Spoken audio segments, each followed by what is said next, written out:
তোমার সবচেয়ে বড় অনুপ্রেরণা হতে পারে তোমার রাত জাগা স্বপ্নগুলো। তোমার সবচেয়ে বড় অনুপ্রেরণা হতে পারে মানুষের অবজ্ঞা আর অবহেলা করা মুহূর্তগুলো। তোমার সবচেয়ে বড় অনুপ্রেরণা হতে পারে মানুষের কটু কথাগুলো। তোমার তোমার সবচেয়ে বড় অনুপ্রেরণা হতে পারে তোমার না বলা কথাগুলো। যে কথাগুলো তুমি নিজেকে একটা অবস্থানে নিয়ে যেতে পারবে বলবে বলে মনের ভেতর যত্ন করে আগলে রেখেছো দিনের পর দিন, রাতের পর রাত, বছরের পর বছর।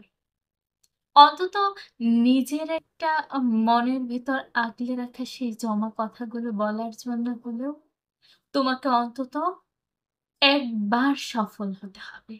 না হয় সারা জীবন তোমাকে সেই কথাগুলো প্রচন্ডভাবে কষ্ট দেবে। বিশ্বাস করো, অবশ্যই কষ্ট দেবে সারা জীবন।